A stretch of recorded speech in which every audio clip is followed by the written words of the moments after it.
Hello students, कैसे हो आप सब लोग। एक चीज जैसे कि आप लोगों को पता है कि आप लोगों के चेकिंग के अंदर बहुत सारी चीजें जो हैं वो सुनने में आई जब आप लोगों के एग्जाम्स कंडक्ट करवाए गए और उसके बाद में बहुत सारे लेवल्स जो हैं वो देखे गए सबके क्वेश्चन पेपर्स में। So there are so many things which so many students are talking about कि मैम हमारा ये वाला पेपर हार्ड था, ये वाला पेपर जो था वो इजी था, ये वाला पेपर के अंदर लेवल जो था वो बहुत अप था। इस तरीके की बहुत सारी चीजें देखने के लिए आई। तो यहाँ पर मैं आप लोगों को बता दूं, एक फिजिक्स का पेपर हो गया, एक केमिस्ट्री का पेपर हो गया, एक साइंस का पेपर हो गया, एक आप लोगों का अकाउंट्स का पेपर हो गया और इसके अलावा में एक आप लोगों का मैथ्स का पेपर हो गया। ये कुछ पेपर ऐसे हैं जिनके अंदर बच्चों को नॉर्मलाइजेशन के लिए नंबर मिलते हैं। ये कुछ पेपर ऐसे हैं जिनके अंदर बच्चों को स्टेप्स में नंबर मिलते हैं और इन्हीं पेपर के अंदर प्रेजेंटेशन में नंबर मिलते हैं। तो सबसे ज्यादा मोस्ट इंपॉर्टेंट चीज यहाँ पर क्या बनती है कि अगर आप लोगों ने प्रॉपर प्रेजेंटेशन बना के पेपर किया था, अगर आप लोगों ने 7 to 8 से ऊपर शीट्स भरी हैं, अगर आप लोगों ने राइटिंग को इतना लिखा है कि एग्जामिनर पढ़ के इरिटेट ना हो, उसको गुस्सा ना आए, तो इस लेवल तक अगर आप इन पेपर्स में करा है तो नॉर्मलाइजेशन के नंबर पक्का है। ओके, इन सब्जेक्ट्स में आपको नंबर डेफिनेटली मिलने ही हैं। और मेरी आदत ऐसी नहीं है कि बहुत ज़्यादा फेक और झूठ बताना वीडियोस के अंदर कि बच्चों को इम्प्रेस करो और व्यूज़ और सब्सक्राइब के लिए जो है वो पागल बना दो। ऐसा नहीं, मैं जेन्युइनली बोलती हूँ कि अगर आपने 7-8 शीट से ऊपर भरा है, still you will clear the exam. But इसके अलावा में अगर आपको ऐसा लगता है कि यार 4-5 शीट्स ही भरी थी और नहीं हो पाया था, पेपर बहुत हार्ड था, तो नॉर्मलाइजेशन भी सिर्फ उनको मिलेगा जो 2-4 नंबर से रह रहे होंगे, 5 नंबर से रह रहे होंगे जस्ट, क्योंकि 0.5 करके एक एक नंबर करके टीचर मार्क्स को बढ़ाने का ट्राई करता है। But not only every condition, not only for every student कि वो मार्क्स बढ़ाए और पास ही करे। अगर सारे पास हो जाएंगे तो भाई कंपार्टमेंट किन की आएगी, अगर सारे पास हो जाएंगे तो फेल कैसे होंगे बच्चे, और होते हैं। ऐसा नहीं बोलूंगी कि सारे ही पास हो जाएंगे, ऐसा नहीं बोलूंगी सबकी ही कंपार्टमेंट आएगी, बट जनरली अगर पेपर करके आए हो तो स्टिल आप लोगों के मार्क्स जो हैं वो अच्छे आ जाएंगे, आप लोग अच्छा स्कोर कर लेंगे। ओके, सो उसमें आपको घबराने की जरूरत नहीं है। डेफिनेटली मार्क्स आप लोगों को फिजिक्स हो गया, केमिस्ट्री होगा, मैथ्स हो गया, अकाउंट्स हो गया और न्यूमेरिकल जितने एग्जाम्स होते हैं वो हो गया, अकाउंट्स हो गया, इनके अंदर बच्चों को स्टेप्स में नंबर दिए जाते हैं। फॉर एग्जाम्पल अगर मैं अकाउंट्स की बात करूँ, अकाउंट्स में आपके पास बैलेंस शीट वाला क्वेश्चन आ गया। बैलेंस शीट का जस्ट आपने परफॉर्मा बनाया है, आपने क्रेडिट डेबिट बैलेंस शीट और रेवेन्यू कैपिटल ये सारी हेडिंग्स डाली हुई हैं, 1 से 1.5 नंबर टीचर उसका भी दे देती है। अगर आपने पूरा प्रॉपर बैलेंस शीट इक्वल नहीं करी है, आपका आंसर करेक्ट नहीं है, इट्स ओके, कोई फर्क नहीं पड़ता। Just if you made steps in your question paper, in your answer sheet, so teacher will give you marks for this also. Okay, ऐसे ही अगर साइंस की बात करें, साइंस में अगर बच्चे को एक क्वेश्चन आया, फॉर एग्जांपल बैटरी वाला क्वेश्चन आया, बैटरी का उसने जस्ट डायग्राम बनाया, लेबलिंग करी, ओके, और उसको थ्योरी में जो है थ्योरी पोर्शन लिखना नहीं आता था तो ही स्किप दैट, तो उस कंडीशन में भी 1 से 1.5 नंबर 2 नंबर बच्चे को दिया जाता है। साफ साफ ये चीज़ बोली गई है बच्चों के लिए, जो आप लोगों का ऑफिशियल नोटिस था CBSE HBSE का, कि अगर बच्चे ने स्टेप्स बनाए हैं, अगर बच्चे ने मिलता जुलता कुछ लिखा है, तो पूरी कोशिश करनी है कि बच्चों को मार्क्स दिए जाएं, पूरी कोशिश करनी है कि उनको उस कैटेगरी से बाहर किया जाए, वो कंपार्टमेंट के चक्करों में ना फंसे।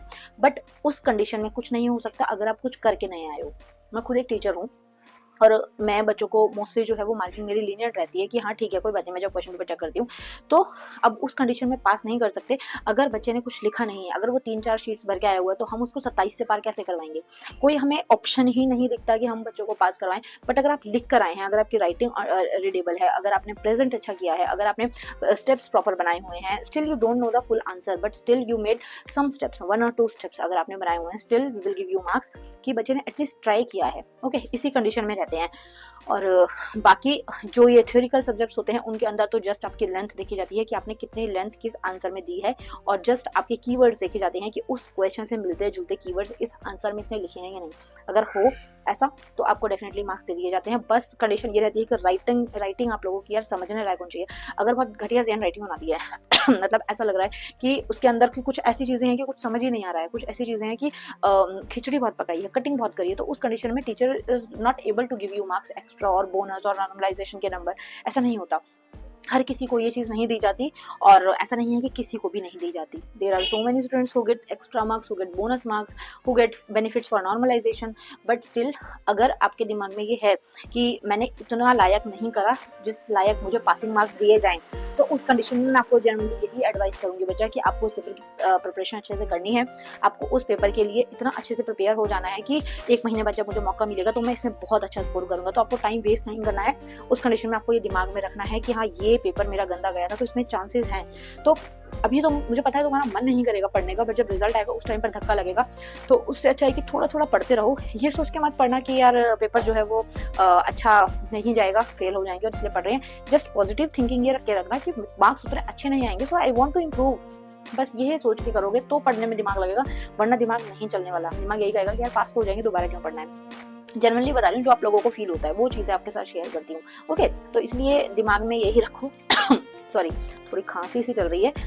दिमाग में आपको यही रखना है कि हाँ, इस सब्जेक्ट के अंदर मैं थोड़ा अच्छा स्कोर कर सकता हूँ, so I will improve my marks in this subject only. तो आपको 1 महीने या 1.5 महीने के बाद मौका मिलेगा कि दोबारा से आप उन पेपर को दो, 1 या 2 पेपर के अंदर या 3 पेपर के अंदर, आप जितने मर्जी पेपर को आप दोबारा से दे सकते हो, बट 1 या 2 को जल्दी मौका मिल जाता है। सारे के सारे देने तो वो रेगुलर वालों के साथ अगले साल होते हैं, ठीक है। तो इस तरीके से आपकी परसेंटेज भी इंप्रूव हो जाती है, आपको आगे जाके एडमिशन में प्रॉब्लम भी नहीं होती, आपकी डीएमसी के अंदर आपकी परसेंटेज जो है वो थोड़ी निखर जाती है, ये थोड़े से बेनिफिट रहते हैं।